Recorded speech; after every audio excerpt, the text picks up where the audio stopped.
अस्सलाम वालेकुम। मैं आपको खुशामदीद कहता हूँ प्रोग्राम इन उर्दू के एक और ट्यूटोरियल में। और इस ट्यूटोरियल सीरीज़ में हम बात कर रहे हैं डेटा सेट्स और डेटा टेबल्स के बारे में।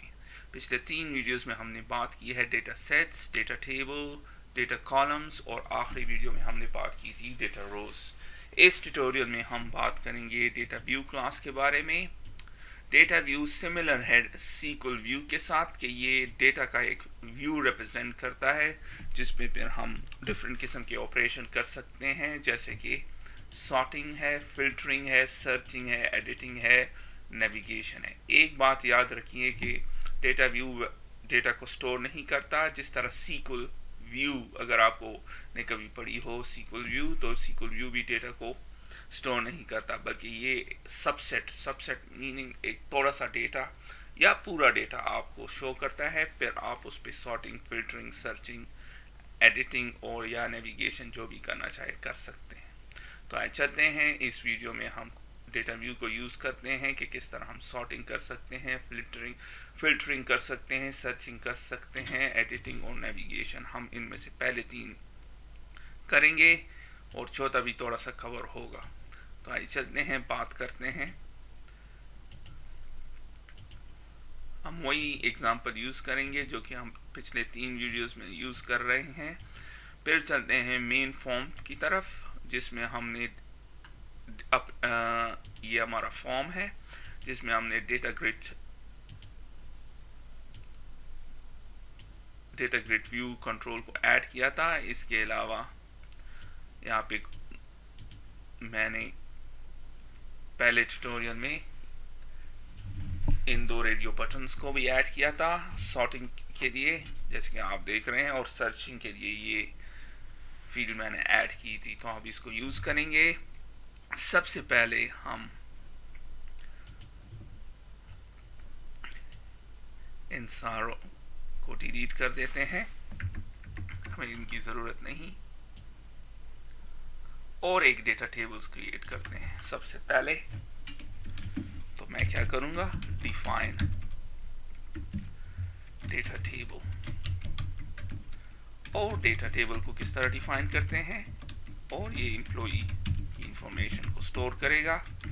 और डेटा टेबल उसका ऑब्जेक्ट मैंने क्रिएट किया और रिटर्न करते हैं dt, क्योंकि ये हम फंक्शन यूज़ कर रहे हैं डेटा टेबल का फंक्शन। ये फंक्शन रिटर्न करेगा डेटा टेबल को। अब हम डिफाइन करेंगे कॉलम्स या डेटा कॉलम्स।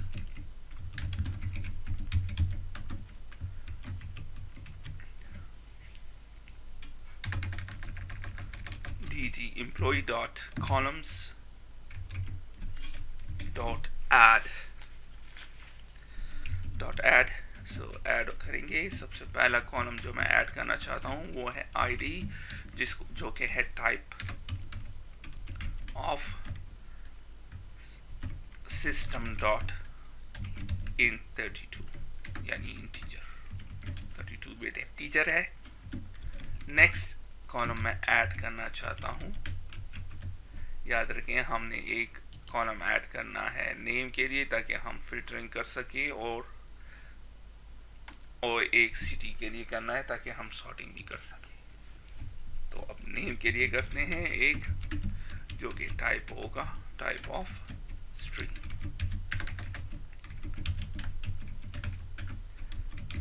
और इसके बाद एक और कॉलम ऐड करेंगे और वो है सिटी के लिए, जैसे कि मैंने अभी आपको सिखाया, स्ट्रिंग, वो भी स्ट्रिंग। और फिर एक और कॉलम ऐड करेंगे जो कि होगा एज के लिए, और ये होगा इंटीजर, तो सिस्टम डॉट इन 32। अब डेटा को डिफाइन करते हैं।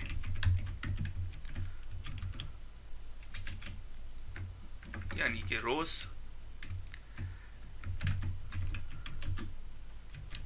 तो बड़ा आसान, हम अब जानते हैं कि किस तरह करते हैं। पहला कॉलम है आईडी, तो फिर दूसरा है नेम और जेम्स स्मिथ, फिर तीसरा है लंदन सिटी, और आखिर में एज जो कि है इंटीजर, तो 43। इस तरह मैं ऐड करता हूँ कुछ और रोज भी, लेकिन मैं कॉपी पेस्ट करूँगा। तो आप देख रहे हैं मैंने कुछ 10 रोज ऐड किए हैं टोटल। और फिर हम इस डेटा टेबल को बाइंड कर देंगे अपने ग्रिड व्यू के साथ, डेटा ग्रिड व्यू के साथ सेव कर दें और रन कर दें, देखते हैं कि डेटा है या नहीं। सॉरी, इसके लिए आप programs.cs में जाएं और हम इसको चेंज करेंगे मेन फॉर्म पे दोबारा। और अब आप लोगों को नजर आ रहा है डेटा ग्रिड व्यू में, जैसे कि आप देख रहे हैं। अब हम क्या करेंगे, जब हम कोई नेम सर्च करना चाहे तो हम नाम यहाँ पे लिख देंगे और सर्च कर देंगे, क्लिक करेंगे सर्च को। उसके लिए हम यूज करेंगे डेटा व्यू को। तो अभी चलते हैं, करते हैं इसको, डबल क्लिक कर दें इस बटन पे और हम डेटा व्यू को अब लिखते हैं यहाँ पे। So data view as usual दूसरे क्लासेस की तरह, और मैं इसको देता हूँ DV एम्प्लॉय व्यू। और इसकी जो डेटा आएगी कहाँ से आएगी, DT एम्प्लॉय। अब आप देख रहे हैं ये क्लास अब हमें यहाँ पे विजिबल नहीं है, तो हम क्या करेंगे, इसको यहाँ से निकाल के यहाँ पे क्लास लेवल पे डिक्लेयर कर देंगे DT एम्प्लॉय। और DT एम्प्लॉय को हमने यहाँ पे डिक्लेयर कर दिया। अब और यहाँ पे ये वैल्यू सेट्स हो जाएगी और रिटर्न होगा और फिर बाइंड हो जाएगा हमारे ग्रिड व्यू से। अब अगर आप यहाँ पे करेंगे तो आपको नजर आएगा dot default view, default view. तो आपने सिर्फ यही करना है। तो अब जो डेटा होगा इस डेटा टेबल में वो कनेक्ट हो जाएगा इस व्यू के साथ। अब हम इस पे करेंगे फिल्टरिंग, तो बहुत आसान, DV employ view dot row filter, और फिर नेम, वो कॉलम का नेम। ये एग्जैक्टली अब सीक्वल हम कर रहे हैं। सीक्वल में हम जिस तरह लिखते हैं select star from employ table where name equals to, तो यही है नेम इक्वल्स टू प्लस, किधर से नेम आ रहा है हमारे साथ पास, यहाँ से। तो ये टेक्स्ट बॉक्स जो कि है search text box dot text, और फिर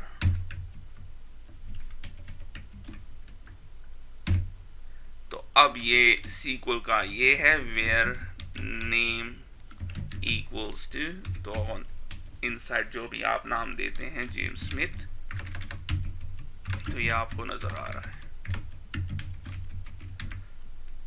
ये एग्जैक्टली इसी तरह है, नेम इक्वल्स टू, फिर ये कोट स्टार्ट हो गया सिंगल कोट्स, और ये मैंने बंद कर दिया। फिर जो नाम हम इधर इंटर करेंगे वो, और उसके बाद फिर ये कोट और ये स्टेटमेंट ये डबल कोट के अंदर होगा क्योंकि ये स्ट्रिंग है।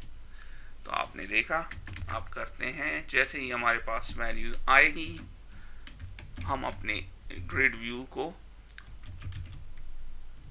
से इसको बाइंड कर देंगे DV एम्प्लॉय व्यू।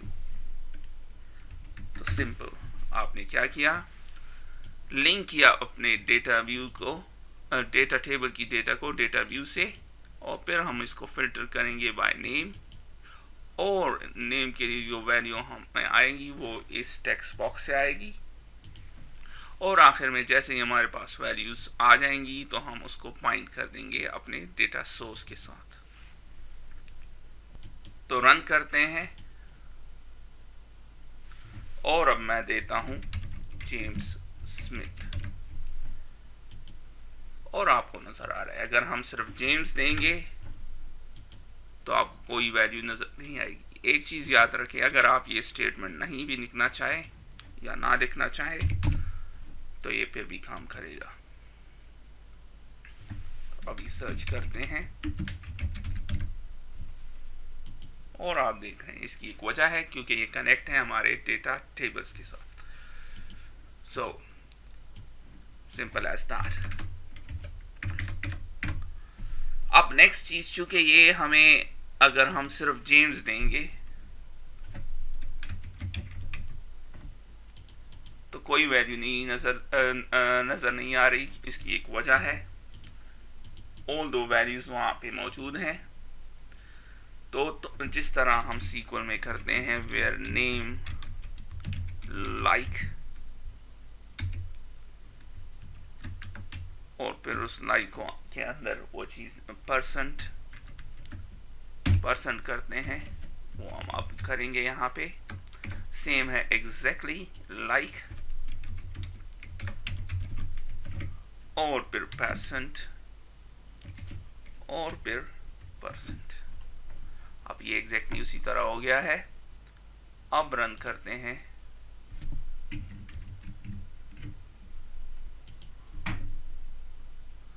अब आप मैं जे करता हूं तो जे हमारे पास 1 2 तो 2 वैल्यूज हैं।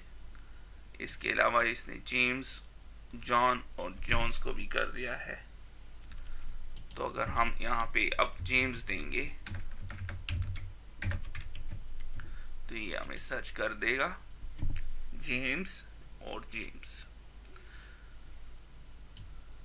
अगर हम स्मिथ से करते हैं तो ये हमारे स्मिथ देगा 2 स्मिथ्स हैं।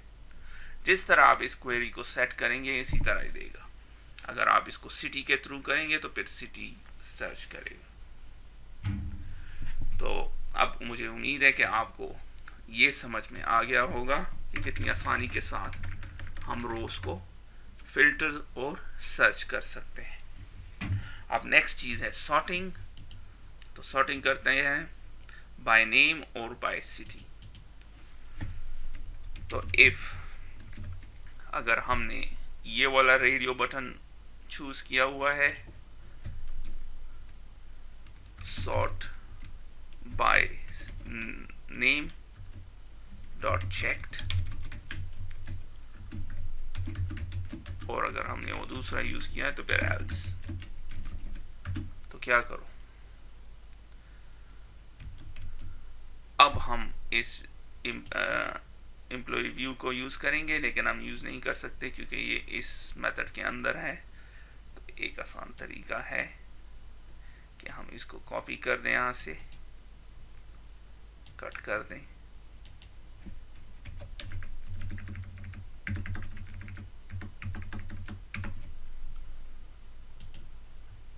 और इसको भी यहां पे डिक्लेयर कर दें ताकि ये अक्रॉस द क्लास नजर आए। और इसके बाद इसको इनिशियलाइज कर दें यहां पे।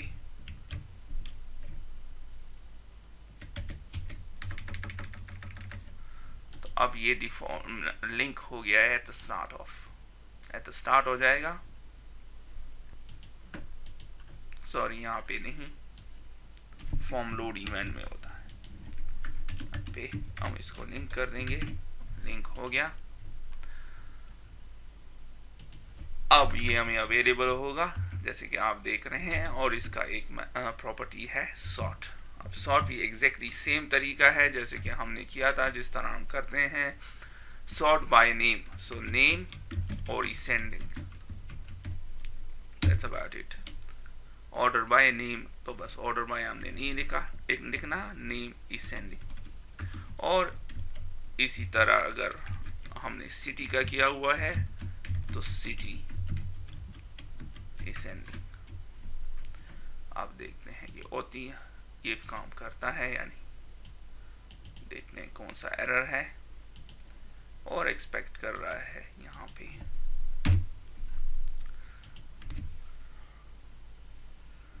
नेम से सॉर्ट करते हैं, हमारे पास बर्मिंघम पहले आना चाहिए, फिर कोवेंट्री और फिर लंदन।